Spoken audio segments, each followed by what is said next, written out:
Shalom, selamat pagi anak-anak. Apa kabarnya kalian hari ini? Sudah berjemur hari ini? Ya, berjemur dan olahraga itu akan membuat badan kalian sehat dan membuat sistem imun kalian semakin meningkat. Oke, kalau sudah kalian belajar, berjemur dan juga berolahraga ringan, saatnya kita akan belajar matematika. Ya, apa yang akan kita pelajari hari ini adalah bab 5, yaitu tentang statistik. Ya, kita akan buka halaman 157. Mister akan bacakan, kalian perhatikan video ini. Statistik dalam kehidupan sehari-hari sangat dibutuhkan. Misalnya, bagaimana suatu data yang terkumpul disajikan dalam bentuk yang lebih mudah dibaca dan dipahami. Dalam dunia pendidikan, penerapan statistik misalnya tentang penyajian banyak siswa di suatu kota, analisis skor hasil ujian matematika siswa, dan banyak siswa yang lulus ujian nasional atau UN. Penyajian data dapat berbentuk diagram atau tabel. Untuk dapat memahami penyajian data dengan diagram batang dengan baik, maka pelajari materi berikut ini. Oke, kita buka halaman berikutnya, yaitu halaman 158. Bacalah dengan seksama. Ya, perhatikan di gambar, ada gambar apa itu? Seorang siswi atau murid perempuan sedang menjelaskan sesuatu di depan kelas. Hari ini, siswa kelas 4 duduk rapi dan suasana di kelas sangat tenang. Pergantian pengurus dilakukan setiap 3 bulan sekali untuk memberi kesempatan seluruh siswa menjadi pengurus kelas dan juga melatih rasa percaya diri setiap siswa. Setiap siswa diberi selembar kertas untuk mengisi nama calon ketua kelas yang akan dipilih. Setelah itu kertas dikumpulkan. Kemudian dilakukan penghitungan suara untuk setiap calon ketua kelas. Agar memudahkan dalam pendataan, hasil perolehan suara calon ketua kelas ditulis di papan tulis dalam bentuk tabel. Dapatkah kamu membaca dan menyajikan data tersebut dalam bentuk diagram batang? Temukan jawabannya dalam pembahasan materi ini. Ya. Jadi, dulu kita memilih ketua kelas bukan dengan sistem voting ya. Jadi ini berbeda sekali, tapi kalau kalian lihat pemilu, banyak hasil pilkada, pilpres, pileg kemarin itu disajikan dalam bentuk tabel ya, pemilihan kepala daerah, pemilihan presiden, pemimpin legislatif itu disajikan dalam bentuk tabel agar mudah dipahami oleh orang lain. Ya, jadi hari ini di bab ini kita akan belajar tentang bab statistik. Ya. Kita buka halaman berikutnya, halaman 159. Apa yang akan kalian pelajari di bab ini? Pertama, kalian akan membaca dan menafsirkan data diri dan lingkungan yang disajikan dalam bentuk tabel dan diagram batang. Kedua, mengumpulkan data diri dan lingkungan yang disajikan dalam bentuk tabel dan diagram batang. Menyajikan data diri dan lingkungan dengan menyajikan yang disajikan dalam bentuk tabel dan diagram batang. Oke, khusus buat hari ini kita akan menggunakan diagram batang tabel dulu ya. Oke. Beri bawahnya itu tokoh, bisa kalian baca untuk menambah pengetahuan kalian. Dia seorang ahli matematika. Halaman 159 masih ya. Yang A, membaca dan menafsirkan data. Ada 5 tahapan yang harus kalian lakukan untuk membaca dan menafsirkan data. Kelima langkah tersebut adalah mengamati, menanya, menalar, mencoba, dan mengkomunikasikan. Oke, ini cara pakai buku ini ya. Sekarang kita mengamati halaman 160. Bisa kalian amati di bagian ayo mengamati. Ya, itu gambar di kelas sedang apa itu kayaknya? Mereka sedang ujian ya. Di satu kelas terdapat 33 siswa yang mengikuti ujian matematika. Dari data yang diperoleh, nilai dari 33 siswa tersebut sebagai berikut. Wow, banyak sekali angkanya ya. Capek melihat angka sebanyak ini? Susah melihatnya? Untuk itulah kita harus ubah ini ke dalam bentuk statistik agar lebih mudah kita membacanya. Ya. Ada yang 70, 60, 75, 90, 65, 70, 90, 85, 85, 55, 65, 85, 80, 95, 100, 55, 50, 75, 85, 80, 60, 80, 70, 65, 75, 80, 90, 95, 85, 75, 70, 85, dan 100. Mister Daru capek membacanya. Apalagi kalian pasti lebih capek lagi. Ya. Jadi ini datanya data mentah. Sajikan nilai hasil ujian data di atas ke dalam bentuk tabel. Nah, kita diminta untuk membuat dalam bentuk tabel. Data skor hasil ujian terdapat dalam contoh di atas sering kita temui di kehidupan sehari-hari terutama di sekolah. Oke, bagaimana caranya? Mister ajarin kalian. Anak, ini data tadi Mister ubah ke dalam bentuk tulisan. Karena Mister nggak punya bukunya, cuma ada e-booknya saja, jadi Mister nggak bisa coret-coret.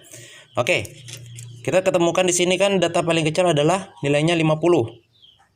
Dan paling besar adalah 100. Ya, selisihnya 50, 5, 5, 5 terus. Jadi kita bikin tabel seperti ini di bawah. Ya. 50, 55, berarti 60, 65, 70, 75, 80, 85, 90, 95, 100. Oke, sekarang kita cari dulu data yang angka paling kecil, 50. Kita cari adalah kali 50. Ya. 50 ada. Kita kasih silang.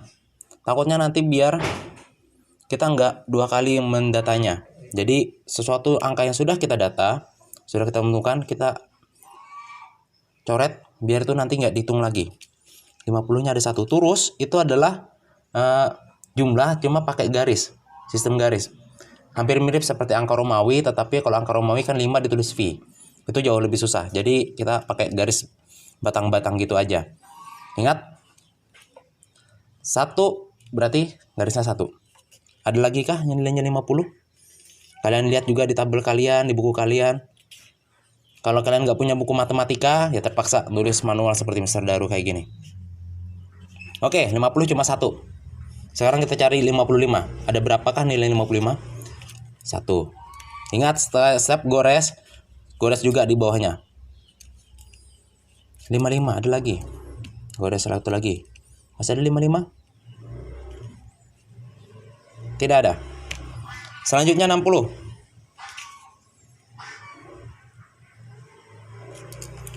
1.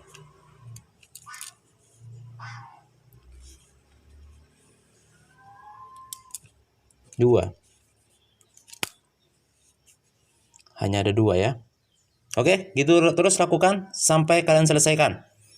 Nah, Mister sudah sampai di nomor yang nilainya 85. Sudah ada sampai 1, 2, 3, 4 ya. Berikutnya ada 1 lagi, 5. Berarti ini kan sudah 4. Mister garis miring. 1, 2, 3, 4, 5. Jadi yang kelima itu ada garis miring. Oke. Ada lagi nggak? 85. Oh, ada lagi 1, berarti 1 lagi. Berikutnya 90 ya. Teruskan lagi ya sampai selesai. Oke, anak-anak, sudah selesai membuat tulusnya. Nah, ini kan sudah tersilang semua. Artinya semua data itu sudah termasukkan ke dalam sini. Ingat, jumlah siswanya itu 33. Sekarang kita ubah. Terus menjadi frekuensi. Frekuensi adalah jumlah banyaknya anak yang mendapat nilai tersebut. Jadi ditulisnya dalam bentuk angka. Angka biasa, kita biasa gunakan sehari-hari. 50 ada 1 anak. Berarti kita tulis ini berapa frekuensinya? 1. 55 ada berapa garis? Ada 2. 2. 60 2. 65 3. 4 yang 70 ada 4. 75 ada 4 juga. 80 ada 4. 85 1 2 3 4 5 6 ada 6. Ya, kalau ada garis miring berarti 5. Jadi kita nggak usah ngitung ininya. 5 tambah 1 6 langsung. Di sini ada 3. di sini ada 2, di sini ada 2. Totalkan. 1 tambah 1, 2, 3. 3 tambah 2, 5. 5 tambah 3, 8. 8 tambah 4, 12. 12 tambah 4, 16. 16 tambah 4, 20. 20 tambah 6, 26. 26 tambah 3, 29. 29 tambah 2, 31. 31 tambah 2, 33. Sesuai ya, seperti di soal. Inilah datanya. Sekarang kita perhatikan di buku, kalian diminta untuk membaca tabelnya. Coba kita perhatikan. Ya, kita kembali ke buku, dilihat ini halaman 161. Setelah membuat itu di bawah tabel ya. Setelah membuat tabel nilai hasil ujian matematika, kemudian membaca dan menafsirkan data tersebut. Ya, cara bacanya adalah nomor 1. Siswa yang mendapat nilai 50 ada 1 orang. Siswa yang mendapat nilai 55 ada 2 orang. Siswa yang mendapat nilai 60 ada 2 orang. Siswa yang mendapat nilai 65 ada 3 orang. Siswa yang mendapat nilai 70 ada 4 orang. Dan siswa yang mendapat nilai 75 ada 4 orang. Siswa yang mendapat nilai 80 ada 4 orang. Siswa yang mendapat nilai 85 ada 6 orang. Siswa yang mendapat nilai 90 ada 3 orang. Siswa yang mendapat nilai 95 ada 2 orang. Dan siswa yang mendapat nilai 100 ada 2 orang. Ya. Biasanya yang ini ditanyakan ketika ujian, ya, ketika ulangan. Ya, jadi kalian latih aja sendiri ya. Nah, sekarang halaman 62. Selanjutnya kita akan nafsir data. Nilai 85 merupakan nilai paling banyak diperoleh siswa. Dan 50 merupakan nilai paling sedikit diperoleh siswa. Kenapa? Karena nilai 85 tadi ada berapa anak? 6 anak. Paling banyak itu. Dan nilai 50 hanya ada 1 anak. Ya. Oke, selanjutnya kalian akan Mister kasih tugas, ya. Mister akan kasih deretan angka seperti tadi, dan kalian diminta membuat turusnya. Ya, selamat mengerjakan. Segera dikumpul hari ini juga agar Mister bisa menilai kalian. Oke, selamat bekerja, selamat belajar. Tuhan Yesus memberkati.